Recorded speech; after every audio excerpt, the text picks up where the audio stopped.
Hey people, welcome back.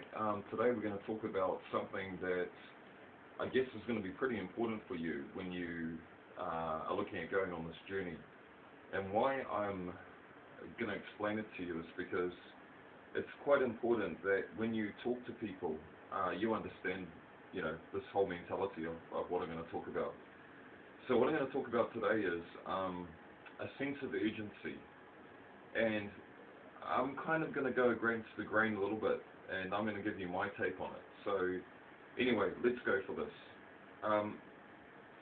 When you first have the opportunity, and you become a brand partner or a customer, and you start introducing people to products, and you start introducing them to the business aspect of, what Vima is offering, just be mindful of a couple of things. Number one is loyalty. That other people have to their existing company. Another one is a lot of people are pretty hesitant about taking the move, and I'll go into this in more detail later, but they would prefer to sit back and watch you, okay, and see how you succeed. Then suddenly they'll think, wow, I better jump on the boat. Now there's ways around that. Those kind of people, to be honest, some of them are going to be good, and some of them are going to be a waste of time, and I'll go through how you can kind of tell.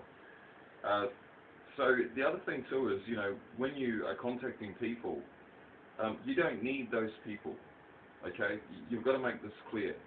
You do not need anything in this business, okay? You are offering an opportunity for someone, a vehicle to get them to a level of success. If they work hard and they're motivated, and they're committed to it and passionate, they can do really well in this game. It doesn't matter which country you're in. Okay, New Zealand's a small country. I've heard people tell me, "Oh, New Zealand's a small country." Wrong. And I'll go through why it's wrong. What I'm saying is, why it's wrong is because if we look at the population from 20 years old to 40 years old in New Zealand that is currently working, okay. And even if they're not working, they may still be studying, university, etc. Let's just roughly say, I've had a look at it, and it's about 800,000 people. And people are going to tell me that New Zealand is a small opportunity. No. Because even if you only capture 1% of the market, 1% of 800,000 is 8,000.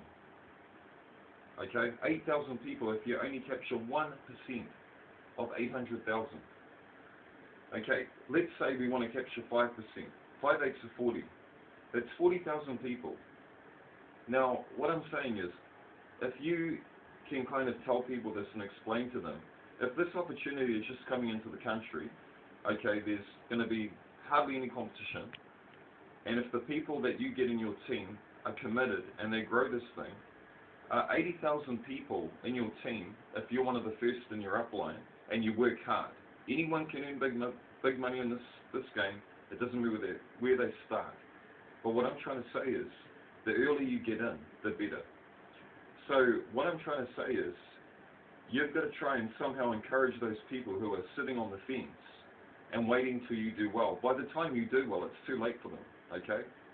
And you have to explain that to them. And I guess, why would you do that? Because A, you care about them. B, it's an educational process. Maybe they don't understand. C, you do have to kind of sell the opportunity in a certain way. But more than that, you have to try and tailor-make your pitch, if you like, okay? And we're talking about sales now. But when you pitch the opportunity, and never forget, this is an opportunity. You're only making a couple $100 off this. You're making 10%. Do you really need the people in your business? You ask me that. If they're just going to sit there and do nothing. No. What you need in your business is people that are committed, energetic, belief and passion. That's what energizes a team.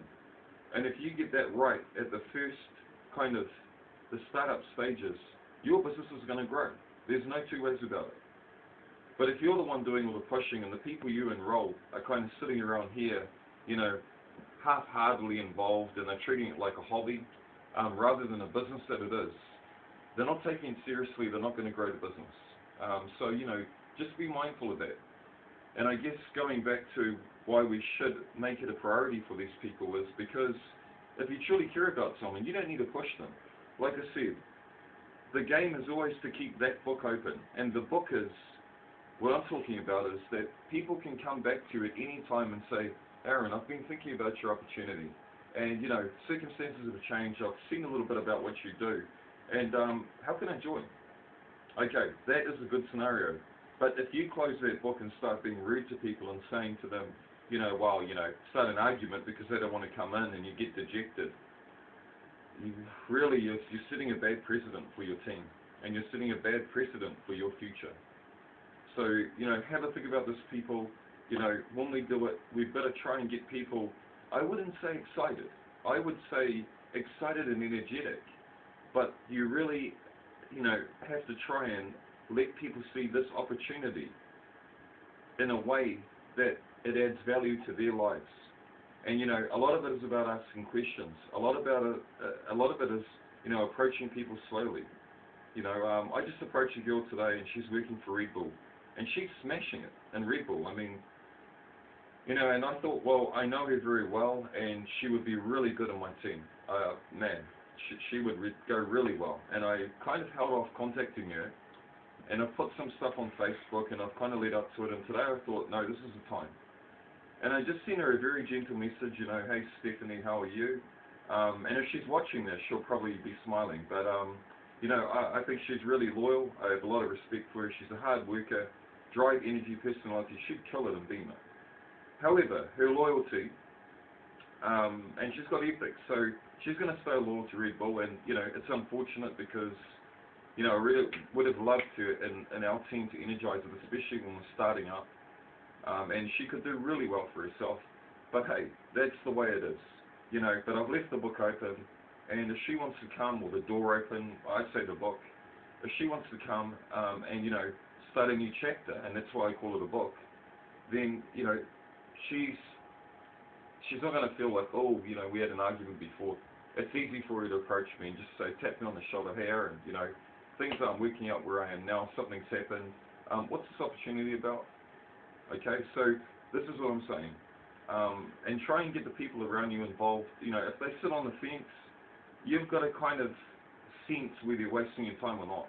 Because a lot of people will sit on the fence, and then suddenly, and this is the way people are when you get successful. How do I know? Because I've been there.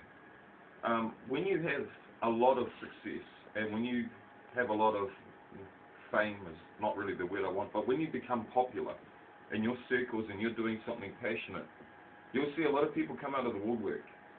And what they're after is they want something. Okay? And when you're successful, everyone is your best friend. But if you look at it, before you were successful, was everyone your best friend? And the answer is no. So choose your people in your team, especially at the startup stages, carefully. It's not a race to enroll people. Okay? I'm sorry, I'm going to go against the grain. Basically what it is a drive, a systematic, constant drive to get good people in the door, in your team, and that will set the precedent for the people to perform below you, okay? So they've got to be coachable, yes, we know that. They've got to be able to change, yes, that's pretty basic. They've got to have motivation, yes, yes, yes. But it's more than that. They have to come into this business wanting to succeed, believing that they can succeed and they can change their life. They can sell a product that they can be passionate about and confident about. It's going to put anyone in hospital. It's going to change the wellness industry. And, how can we say, if we look at the outcome of that, having that passion, introducing opportunities, selling the product, that is how you create residual income, upfront bonuses. That is how you will change your life, okay? No two ways about it. That is how you grow yourself, because you're led on the way. So, I guess, this is just another one of those little videos where you can agree or disagree, and, I'm challenging you again. Think about the game plan, the strategy. When you come into this business, you hit the ground running, but when you come in, you know what you're in for, and you know what you need to do. So anyway, people, keep it happy, keep it punching, positive, grinding. Boom! Catch you back next time. Thank you.